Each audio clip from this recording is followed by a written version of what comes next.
Hi students, welcome to my YouTube channel Manisha classes. ఈ వీడియోలో April 2వ తారీఖు సంబంధించినటువంటి కరెంట్ అఫైర్స్ డిస్కస్ చేద్దాం.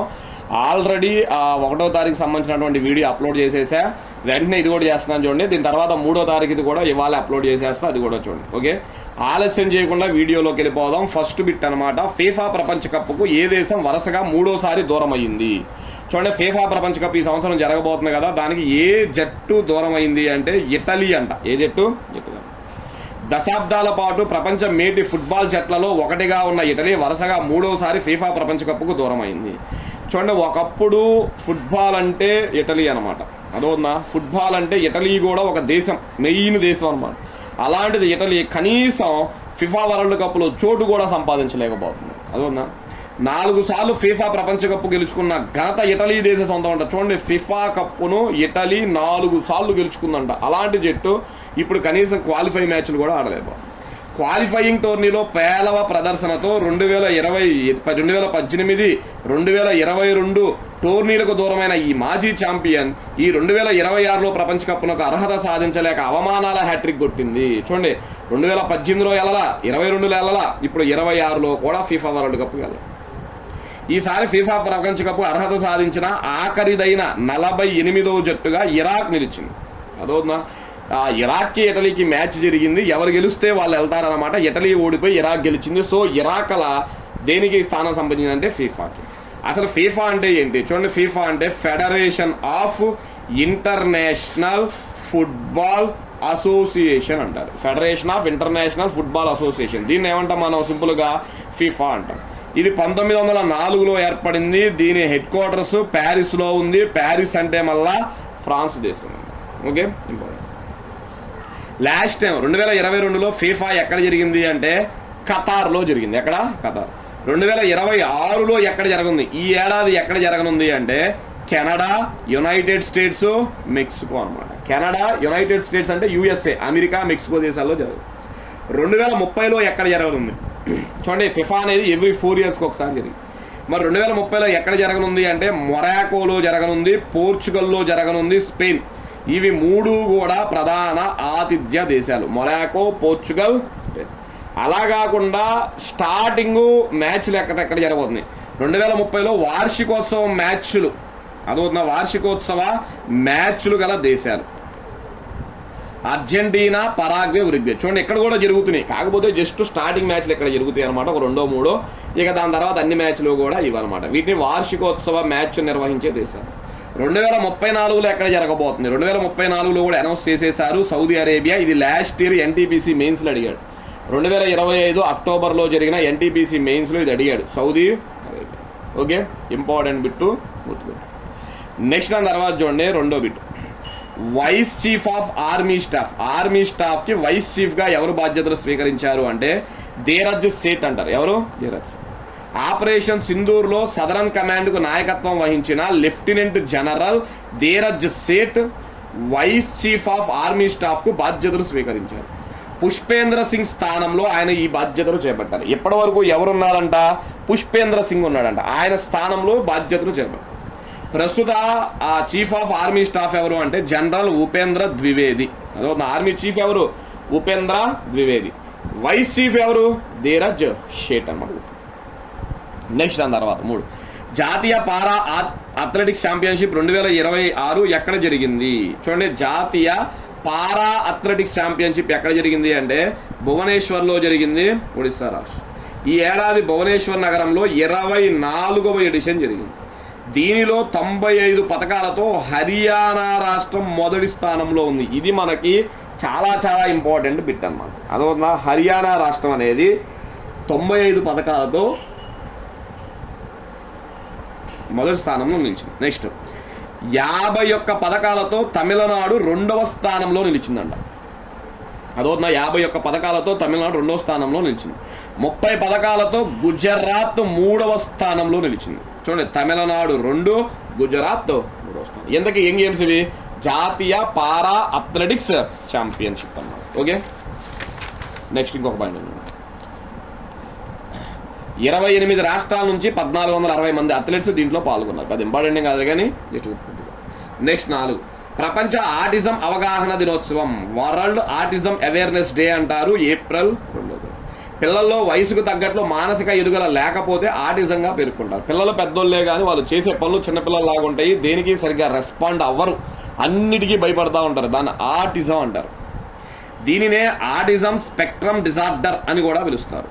ఆటిజం అనేది నాడీ సంబంధిత సమస్య. ఈ రోజును యుఎన్ఓ 2007లో ప్రకటించగా 2008 నుంచి దీన్ని జరుపుకుంటున్నారు. మరి 2026 ఆటిజం థీమ్ ఏంటి అంటే autism and humanity, every life has value. Autism and humanity, every life has value అనేది ఈ ఏడాది యొక్క థీమ్. నెక్స్ట్ చూడండి 5ది, దక్షిణ కమాండ్లో జనరల్ ఆఫీసర్ కమాండింగ్ ఇన్ చీఫ్గా ఎవరు బాధ్యతలు స్వీకరించారు? దక్షిణ కమాండ్లో జనరల్ ఆఫీసర్ కమాండింగ్ చీఫ్గా ఎవరు బాధ్యతలు స్వీకరించారు అంటే సందీప్ జైన్ అంట, ఆయన పేరు సందీప్ జైన్. చూడండి, భారత సైన్యం 2026 ఏప్రిల్ 1వ తారీఖున దేశంలో 3 ప్రధాన కార్యాచరణ విభాగాలైన దక్షిణ కమాండ్, తూర్పు కమాండ్ మరియు పశ్చిమ కమాండ్లకు నూతన డైరెక్టర్ను నియమించింది. అదొన్నా దక్షిణ, తూర్పు, పశ్చిమ, ఉత్తరం కాదు, గుర్తుపెట్టుకోండి. దక్షిణ కమాండ్కు నూతన కమాండింగ్ ఇన్ చీఫ్ ఎవరు అంటే సందీప్ జైన్ అన్న. తూర్పు కమాండ్కి నూతన కమాండింగ్ ఇన్ చీఫ్ ఎవరు అంటే విఎంబి కృష్ణన్ అంటారు. పశ్చిమ కమాండ్కు నూతన కమాండింగ్ ఎవరు అంటే పుష్పేంద్ర పాల్ సింగ్ అంటారు. ఎవరు? పుష్పేంద్ర పాల్ సింగ్. ఓకే, నెక్స్ట్ దాని తర్వాత చూడండి 6వది, అబెల్ బహుమతి దేనిలో ప్రతిభ చూపిన వారికి ఇస్తారు? అబెల్ బహుమతి దేనిలో ప్రతిభ చూపిన వారికి ఇస్తారు అంటే గణితం అన్నమాట. ఎవరికి?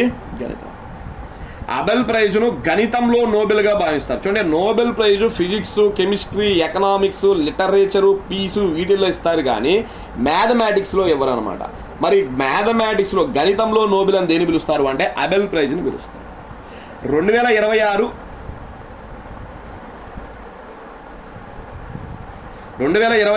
అబెల్ బహుమతిని ఎవరికి వచ్చింది అంటే గెర్డ్ ఫాల్టింగ్స్ అనే వ్యక్తికి వచ్చిందన్నమాట. గెర్డ్ ఫాల్టింగ్స్ అంట. ఈయన జర్మనీ దేశానికి చెందిన వ్యక్తి. అబెల్ బహుమతిని 2002లో స్థాపించారు. 2003 నుంచి వీటిని ఇస్తున్నారు. గణితంలో ప్రతిభ చూపించిన వారికి Norwegian academy of science and letters వారు ఇస్తారు. ఈ బహుమతి కింద 7.5 మిలియన్ నార్వేజియన్స్ క్రోనార్లను అయితే ఇస్తారంట. ఓకే, నెక్స్ట్ 7, నూతనంగా తయారు చేసిన భారతదేశ స్వదేశీ సర్వే నౌక పేరేంటి? చూడండి, భారతదేశం తయారు చేసిందంట స్వదేశీ సర్వే నౌక పేరేంటి అంటే ఐఎన్ఎస్ సంశోధక్ అంటారు. ఐఎన్ఎస్ సంశోధక్. సర్వే తరగతిలో 4వ నౌక అయిన ఐఎన్ఎస్ సంశోధక్ను భారత నౌకాదళానికి అప్పగించారు. దీనిని కలకత్తాలోని Garden Reach Shipbuilders and Engineers Limited సంస్థ తయారు చేసింది. సర్వే తరగతిలో ఇప్పటి వరకు మొత్తం 4 సముద్ర సర్వే నౌకలు వచ్చాయి. ఇది 4వది. అసలు దీనికన్నా ముందేముందో తెలుసా? ఫస్ట్ది ఐఎన్ఎస్ సంధాయక్ అంటారు, 2024లో వచ్చింది. రెండోది ఐఎన్ఎస్ నిర్దేశక్ అంటారు, ఇది కూడా 2024. ఇది జనవరిలో రిలీజ్ చేశారు, దీన్ని డిసెంబర్లో రిలీజ్ చేశారు. మూడోది ఐఎన్ఎస్ యక్షక్ అంటారు, 2025. ఇప్పుడు 4వది ఐఎన్ఎస్ సంశోధక్ అన్నారు, 2026. మొత్తం ఎన్ని వచ్చినాయి సర్వే నౌకలు అంటే 4 వచ్చినాయి. గుర్తు. ఓకే,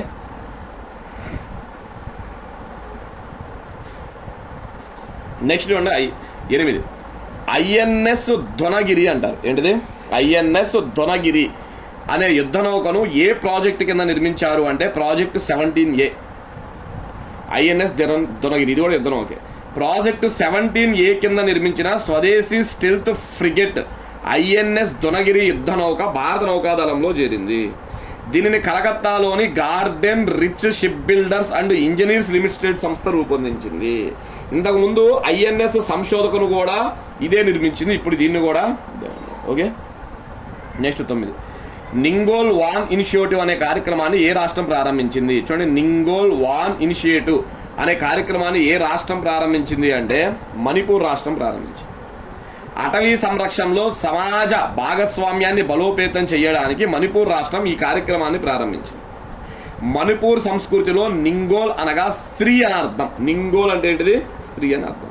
ఓకే, నెక్స్ట్ దాని తర్వాత చూడండి 13వది, tides of time Bharat history through murals in Parliament. చూడండి, tides of time Bharat history through murals in Parliament అనే పుస్తకాన్ని ఎవరు రచించారు అంటే సుధామూర్తి అనే మహిళ రచించారు. రాజ్యసభ సభ్యురాలు సుధామూర్తి రచించిన ఈ పుస్తకాన్ని లోక్సభ స్పీకర్ ఓం బిర్లా, ఉపరాష్ట్రపతి రాధాకృష్ణన్ కలిసి ఆవిష్కరించారు. నెక్స్ట్ దాని తర్వాత 11 గోదావరి నది యాజమాన్య బోర్డు అనమాట, మేనేజ్మెంట్ బోర్డు అంటారు. అదో ఉందా?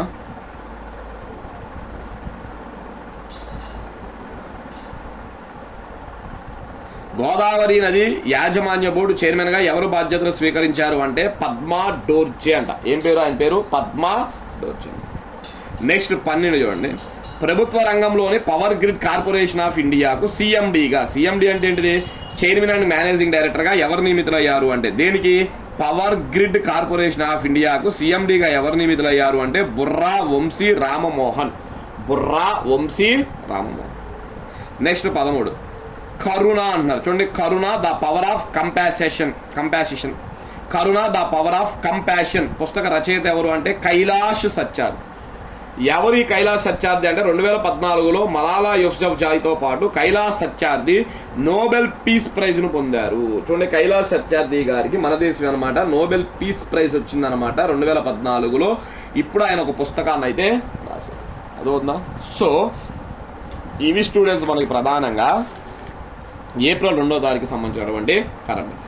ఆల్రెడీ 1వ తారీఖు కరెంట్ అఫైర్స్ అప్లోడ్ చేశారు చూడండి. ఇది 2వ తారీఖు సంబంధించింది. చెప్పా కదా, రోజుకు 2 వీడియోస్ అప్లోడ్ చేసేస్తా, లేదా 3 అయినా చేస్తా, మీ ఇష్టం. ఇంకా చూసి అయితే రాసు. Okay, thank you.